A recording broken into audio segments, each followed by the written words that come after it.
Hello everyone, and welcome to my presentation on my experiences within the University of Mary Graduate Counseling Program. My name is Joshua Lawyer, and I'm a graduate counseling student who will be earning my Master's of Science in Mental Health Studies degree. So what will be covered today?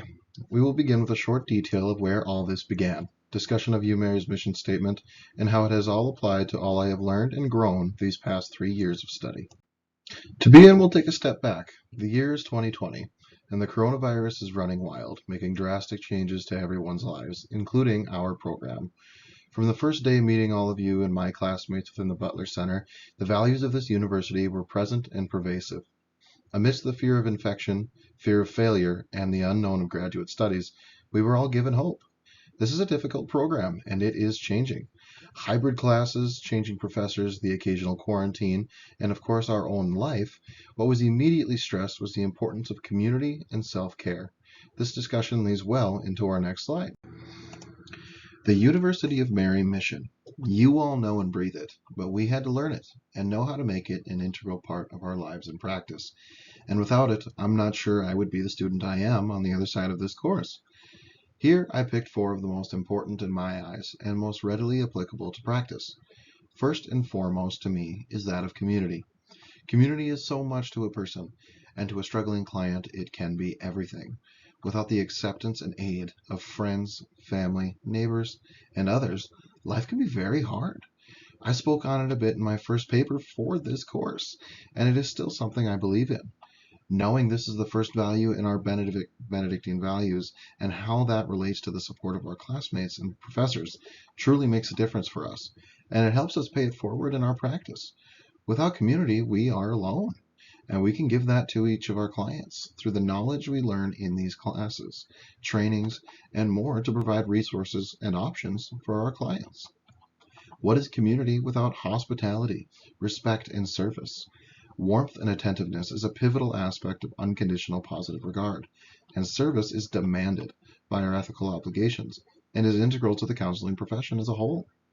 Being that person of refuge can be life-changing for a client.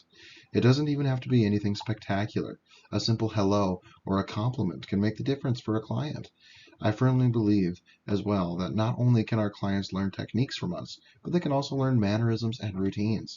If they always see a welcoming and accepting person, they are that much more likely to apply that same respect to others. Counselors are truly trailblazers in which our clients can follow and eventually lead on their own to others. What does respect look like, though?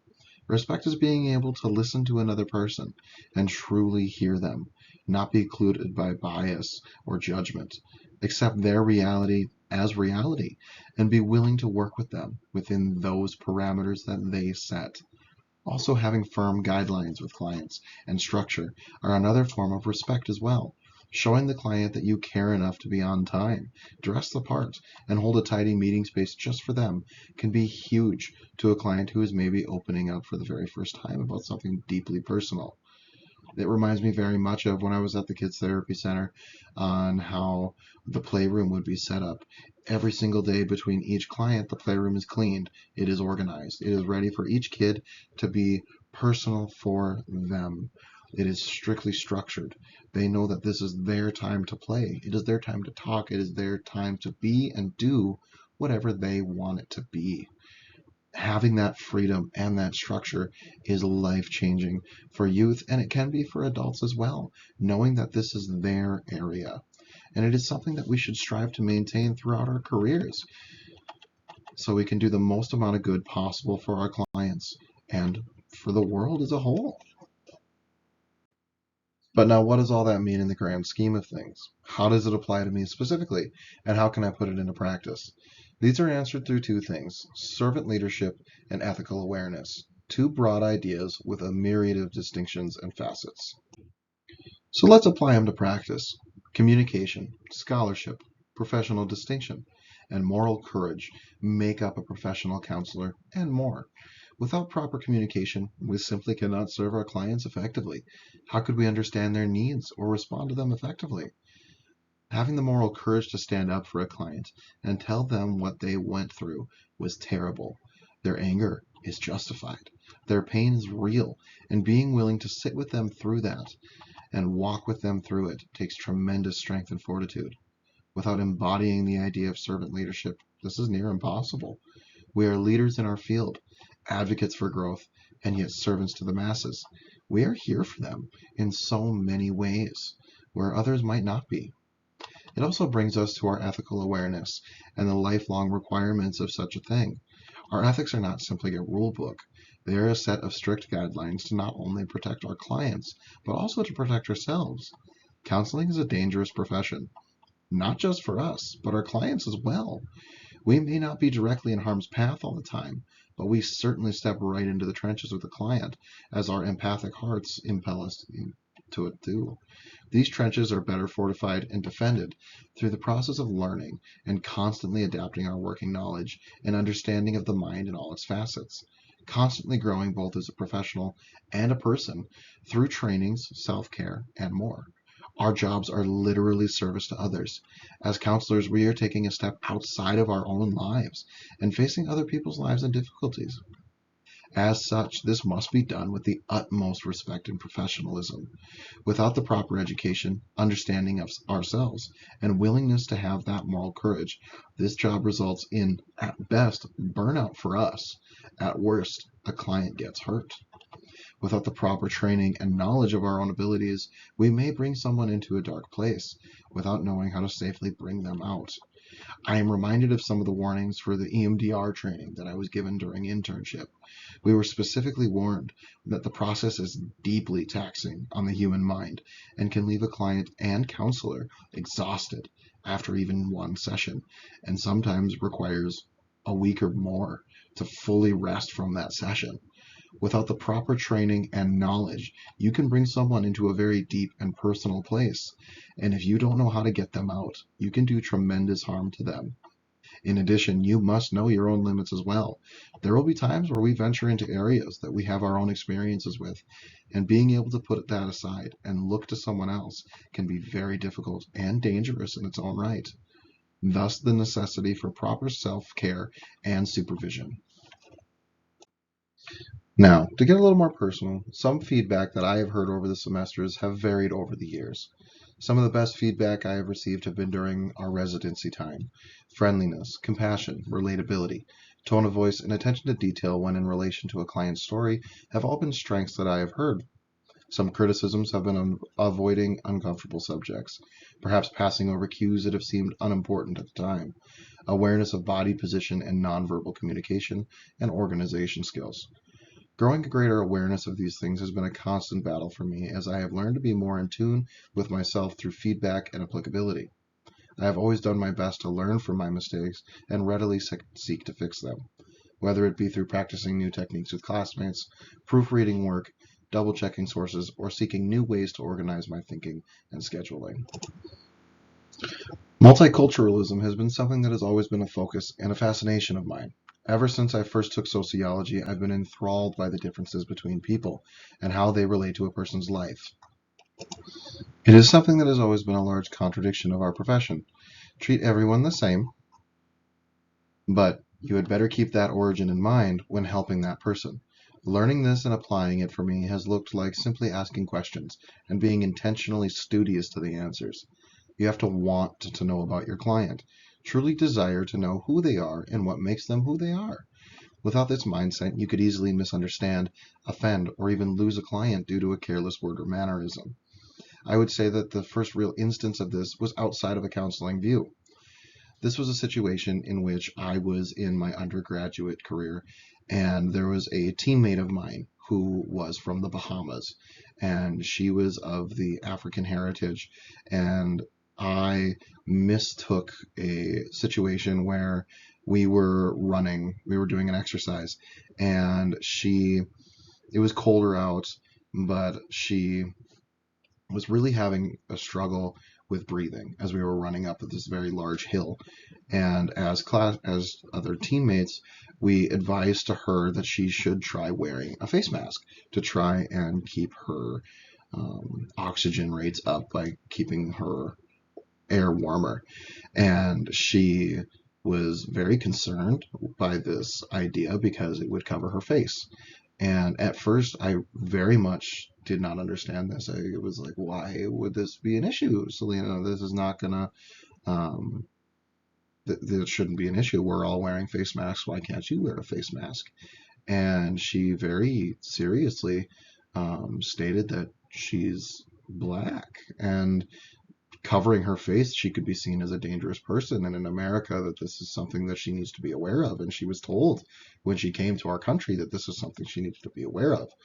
And I was stunned. And it was kind of a situation in which I realized that I need to be more aware of the things that are going around me, and that what might be normal to me is entirely foreign to another person, and what worries I have are going to be different from another person's worries. And it really helped open my eyes. And one great way to help this along is by continuing my education, and being more socially aware of my fellows will be a crucial aspect to avoiding situations like this in the future. All this and more has led into my own theoretical orientation, as I could never choose one to go with. I love to integrate any theoretical approach to a client who I think may need it. As there is no perfect client, there is no perfect therapy, and I believe we must be able to adjust our orientations to best suit the client. And the closest theories I have mirrored would be a healthy mix of cognitive behavioralist and person-centered. I strongly believe in every client's potential for change, and that with the right mindset and situation, anyone can succeed. I am always reminded of a quote I heard from a coworker once, in which they stated that people would do well if they could. Seems simple, but it speaks volumes. People want to be happy and lead fulfilling lives. So what that looks like is largely individual, with a splash of social context thrown into it. The situations the clients find themselves in can greatly change their understanding of what's going on in their lives. With the right cognitions, education, and resources, I truly believe that we can change anyone's lives for the better. I do not believe this journey needs to be necessarily led by myself. A client has to have true desire for change and a willingness to do what is required to do so. Our job as helpers is to help them along that journey in any way we can. This mentality leads greatly into my idea of what it means to be a servant leader. I will gladly step up to the plate for someone and advocate for their needs, but it means nothing if I am not advocating for the right things. Being there for the client is more than just simply listening to them. It is truly hearing them and helping them help themselves. I have a strong desire to work with youth who are in residential or outpatient treatment, who desperately need that aid from a trusted professional. Trauma-focused cognitive behavioral theory is something that is integral to this population and leans heavily into my own understanding of mental health and how I prefer to apply it. Stepping up to lead group therapy sessions, advocating for clients in meetings, researching new treatments, and having an open mind have been crucial to developing this servant leader mentality throughout the years. Ethical codes and guidelines closely mirror one another, with some changes here and there, with additions for specialities like school, addiction, vocation, and other counseling professions. I have found the most use and applicability to the American Counseling Association, or ACA's, Code of Ethics when dealing with any manner of ethical questioning. Having a copy of it nearby to reference and have effective supervision has been essential to ensuring that I am practicing to my best ethical obligations possible. Knowing your codes, realizing their limitations as well as my own, is crucial in ensuring best practices, and above all, not being afraid to ask for help. After all, how can we ask our clients to do so if we won't? Thinking back nearly 3 years, a lot has changed. I know I have changed much from that first meeting at the Butler Center to the residency trainings, our mock sessions, and finally with our CPCE testing and this presentation. Much has happened, so let's take a look at how we got here. Perhaps one of the largest hurdles on this journey for me would be the academic needs placed upon me from the step from undergraduate to graduate coursework. It was something that I was not fully prepared for, and I certainly stumbled in the first year. I had always done well in school and been praised for my natural abilities to succeed and do well. Until then, I haven't ever really had my abilities fully questioned. Not seriously anyways, and not by others, and surely not myself. I always knew I was good with people, had a knack for discussion and finding the root of issues. Having my ability to succeed in something that had been my dream for 4 years was very difficult for me. Having that questioned again near the end of this journey was another equal roadblock, though harder in some ways as well. While I was used to persevering and feeling on my own at times in this journey, it was the heaviest hand to fall yet. How I got through it in both situations was by reflecting on the idea of what I wanted to do as a profession in this purest form. I want to help people, however possible, in whatever way I can. I know as a counselor that our clients will oftentimes face setbacks and insurmountable odds. I have, as a youth care worker, felt the frustration of having clients give up when they were so close to getting better. I placed myself in their shoes in a way. Maybe I am almost there. Maybe this wasn't all for nothing. Push a little further and never give up. If it is truly a dream worth fighting for, then how could I do anything else but fight for it? I would say that my proudest accomplishment throughout this journey would be the trust that was put in me during my practicum and internship experiences. Relatively quickly, I was put in charge of leading groups and therapy sessions and having to develop plans for clients. Within weeks of really getting into the swing of things at internship, I was going to be trusted with a client of my own, and one that they felt that I was especially attuned for. It was the same feeling I got when I was a youth care worker at the Dakota Boys and Girls Ranch and was given my first and last primary client to oversee. I felt seen and valued for my potential to help another person. I was trusted with another person's care, and it was such a valuable experience, even if it was a short one.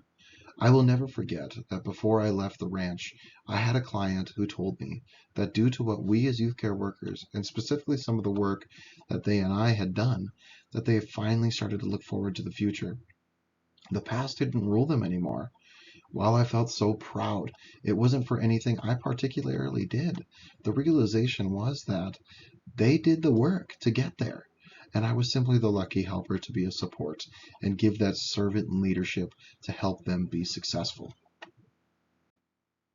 All this would not have been possible without an arsenal of self-care practices and protective factors. Self-care is something that I know has been preached to me ever since my undergraduate years. But what self-care truly is can be so varying from person to person. To one person, it's playing music. To another person, it's walking a dog. Some people love running. Some people love sleeping in.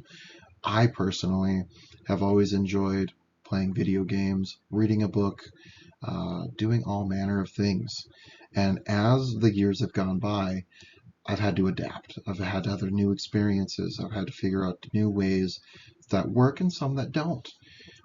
This educational experience has highlighted to me how much comes into building someone's resilience to stress and how it is truly dealt with.